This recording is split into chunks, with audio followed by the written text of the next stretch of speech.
You might have noticed that my draft live streams are already up. That's right. Along with yourself, we are no doubt missing the Detroit Lions, so I had to put them up early. Speaking of NFL draft, the Detroit Lions will be picking 28th in this year's draft, which is a little over 1 month. We got like 32 days until day one, and that's when I think we could see some movement when it comes to Trey Hendrickson. According to Jeremy Fowler, it looks like himself, his camp, and the Cincinnati Bengals are at a standstill right now. That seems like that was going to be the case.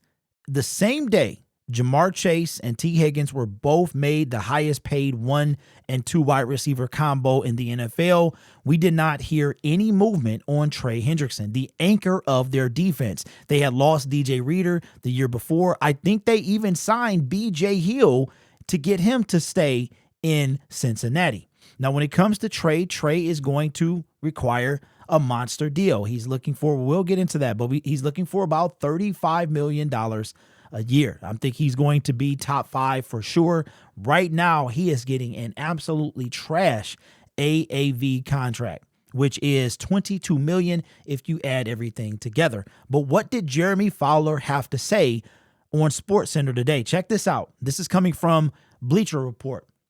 Says he being Trey, has no intention of playing under his current contract, which has 1 year and $16 million left. He needs a new deal. Okay, we got that very clear. But the Bengals have just simply not shown any eagerness to trade Hendrickson. So right now, he wants a new contract. The Bengals aren't really ready to pay that. They're also not willing to move him, and here's why. And there's interest. There is trade interest from other teams trying to make this work, but it would take a really hefty trade package. So there's the problem right there. Teams aren't willing to do that and pay Hendrickson right now. So as much as I want to go with the field, I think they can work something out. Hendrickson and the Bengals on a new deal. It's been stagnant of late. It's sort of stalled, and they have a couple of months at least to try to shake things out and get a deal done. You guys couldn't see the bottom of that, but there it is right there. So what I understand Fowler to be saying is Trey wants this. He wants, let's say Trey wants 35 million plus. He wants to be top 5. You've got, I think, Danielle Hunter. You've got Myles Garrett, Danielle Hunter. Then you've got Max Crosby.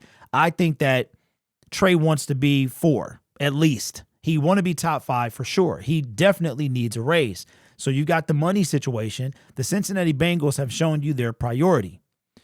That he also was granted a trade request, but in order to hold him hostage, the Bengals can say, "Hey, we can let you. We're gonna hold you hostage by saying it's gonna take this astronomical trade package in order to send you away. So you'll have no choice but to work with us." But right now, if Trey's willing to sit out, if he doesn't get paid the money he's looking for, that means that he's going to lose capital. The Bengals are going to lose capital if he holds out. So I'm thinking, I wonder if the Lions are one of the teams to inquire. I'm sure they are. Interest. Brad Holmes has yet to really pay anybody. Well, I take that back. Because DJ Reed got $32 million, right? Guaranteed contract of $48 million. Let's say that Trey wants a raise and security. In my opinion, he's looking for a 3-year deal, including the year he currently has. So the Detroit Lions would have to find a way, and we talked about this a few days ago, to work out everybody's contract, their current contract. We got to understand that the salary cap is going to go up as well. The draft picks, they're not gonna take that much money as far as the cap. I think it's like $14 million or something like that is allocated toward the draft picks. So it looks like right now it's the Bengals don't want to budge in paying Trey. They also don't want to budge in what the capital is. Trey's willing to sit out for a year if he doesn't get paid. Here's what I want to know. If he sits out, I think if he decides not to play, it's almost like he will still be a Bengal even though his contract is officially up, it like pushes back a year or something like that. If I understand how that works, he can't just sit out his last year and then become a free agent. So Jeremy Fowler thinks that they're going to work things out, but I feel like we could have a draft day trade.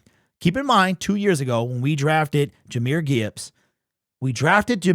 day one of the 2023 NFL draft. And during that draft, I said that DeAndre Swift was gone.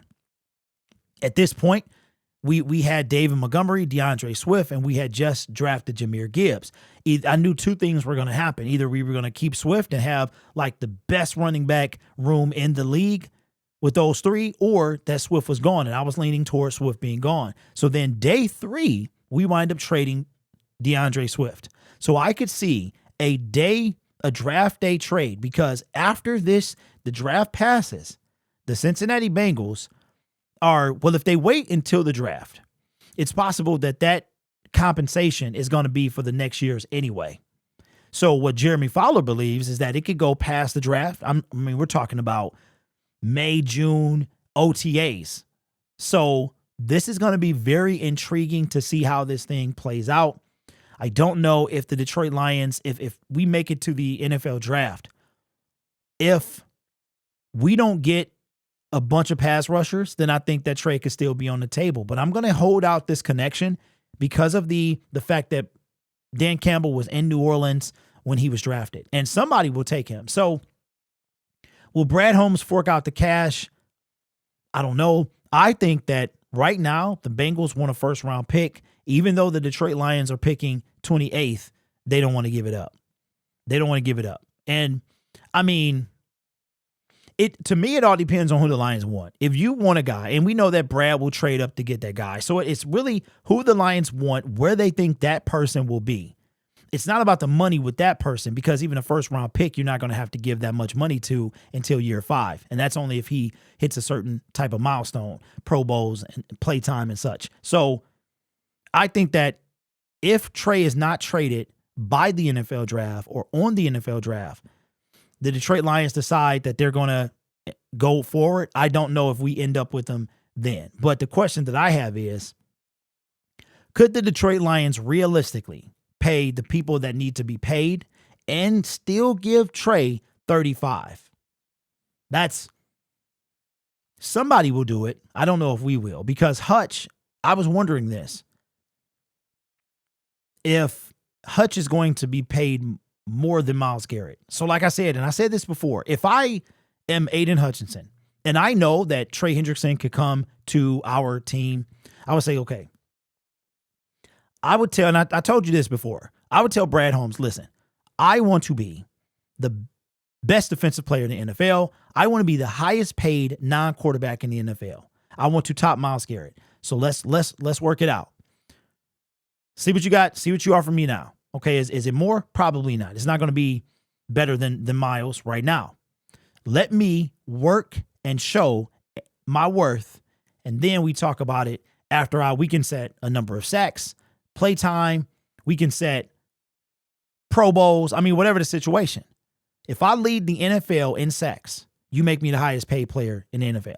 So I would push back my extension until next year. And think about this. Not to say that Aiden he's the sole source of control, but the longer Aiden waits, the bigger his deal is going to be. That's the same thing with the Bengals. The longer this drags out for all teams involved, the more Trey's going to get paid. Because if they move now, because you got to believe that Hutch is going to raise the bar. He's going to raise the bar. It would be crazy to have 2 of the top 5 paid defensive ends on one team. That would be, it can be done. There's no doubt about it. It's just a matter of, will we do it? Do we want to do it? Listen, I'm not in control of the money. There are other people in control of that. If you can make it work, then you get it done. Because I could just see a window of, I could sweeten the pot. I would have to, because Trey's going to want a 3-year deal. It's going to be like a 3-year deal. And so they would have to rework year 1, give him a 2-year extension. Year 1 will be 2025. So that means he'll be like 30, 33, 34 when we were to get him. So let me know what you think, man. I would I would try my best to make it work, to see if I can make it work. If it works, great. If it doesn't, okay. One thing that is for sure is that Brad, he is out of time when it comes to missing in the NFL draft. And I just want to say something for the people in the back, because it seems like you hear what you want to hear.